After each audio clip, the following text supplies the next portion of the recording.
చేస్తారు తప్పితే ఉచితంగా సేవ చేసేటువంటి అవకాశం ఏమన్నా ఉంటుందా అని అడుగుతున్నాను. ప్రజలు కూడా ఇదే మాట మాట్లాడుతున్నారు కాబట్టే ఆఖరికి మీ జెండా మోసిన వాళ్ళు కానీ పవన్ కళ్యాణ్ జెండా మోసిన వాళ్ళు కూడా ఇవాళ గవర్నర్ గారికి ఇచ్చినటువంటి ఈ మెడికల్ కాలేజీల ప్రైవేటు పరం కానివ్వకుండా చూడమని గవర్నర్ గారిని కోరుకునేటువంటి అర్జీల్లో వారు కూడా పిలిచి మరీ సంతకాలు పెట్టారు. అయినా జ్ఞానం రావట్లేదు, తప్పు తెలుసుకోవట్లేదు. తప్పు తెలుసుకోకపోగా ఇంకా ప్రెస్టేజ్గా మాట్లాడుతున్నారు.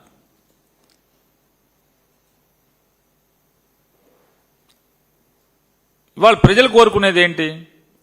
ఈ రాష్ట్రంలో ఉన్నటువంటి ప్రజలు కానీ వ్యవస్థలు కానీ కోరుకునేది ఆంధ్రప్రదేశ్ రాష్ట్రంలోనే కాదు భారతదేశం మొత్తం కూడా విద్య కానీ వైద్యం కానీ ఈ రెండు కూడా ప్రభుత్వ రంగంలోనే ఉండాలి, ప్రభుత్వాల చేతుల్లోనే ఉండాలి, పాలకుల చేతుల్లోనే ఉండాలి తప్పితే అదొక బాధ్యతగా ప్రభుత్వాలు భావించాలి తప్పితే ఏ పరిస్థితుల్లో ప్రైవేట్ రంగం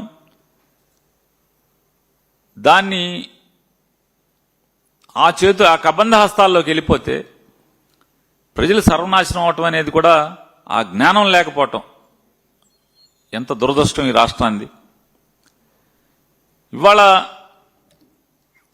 నారా చంద్రబాబు నాయుడు గారికి 14-15 ఏళ్ళు దాటిపోయినట్టుంది. ముఖ్యమంత్రి 15 ఏళ్ళు ముఖ్యమంత్రి అనుభవం, 45-50 ఏళ్ల రాజకీయ అనుభవం అని చెప్తున్నాడు ఆయన.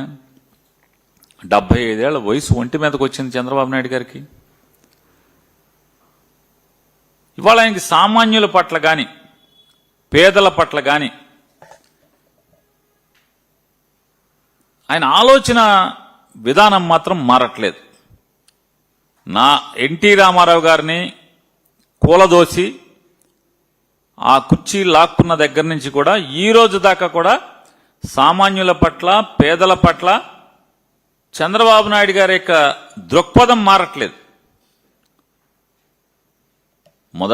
ఒకసారి ముఖ్యమంత్రి 4 పదులు కుర్రాడు. జగన్మోహన్ రెడ్డి గారు సామాన్యుల పట్ల పడే తాపత్రయం లేదా తను తీసుకున్న నిర్ణయాలు, తను చేసేటువంటి ఆలోచన విధానం చూసైనా నారా చంద్రబాబు నాయుడు గారు మారాలి కదా. మారకపోగా ఆయన ఈ తంతు చూస్తున్నాం మనం.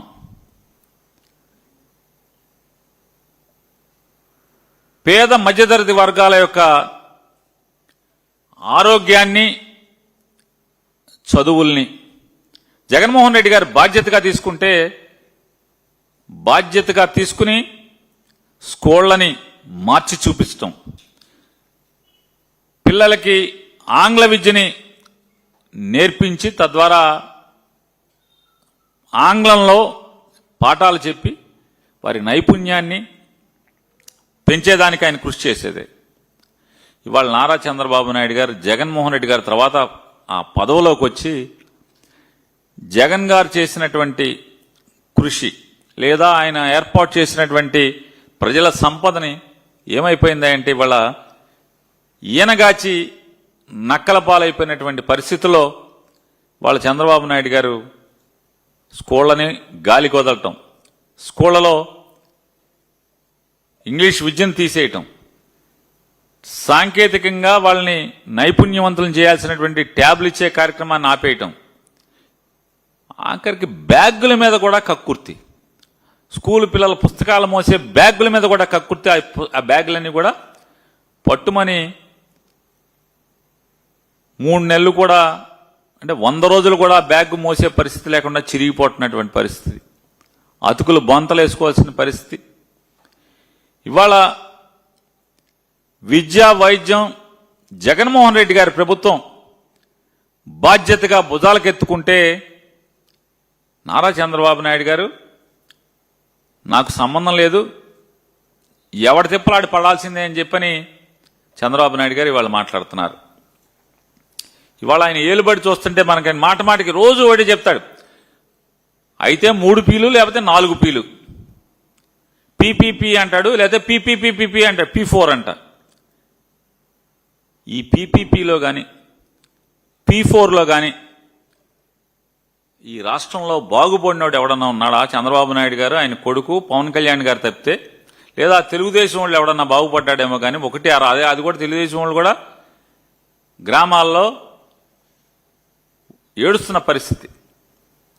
ఎందుకు మోసాం రా జెండా, ఎందుకురా బాబు అసలు వీళ్ళకి ప్రచారం చేశాం, ఎందుకు తాపత్రయపడ్డాం రా జగన్ దిగిపోవాలని చెప్పని అని వాళ్ళ తెలుగుదేశం వాళ్ళు ఏడ్చే పరిస్థితికి వస్తున్నారు. ఈ పీపీపీ వల్ల ఎవడు బాగుపడ్డాడు అంటున్నారు.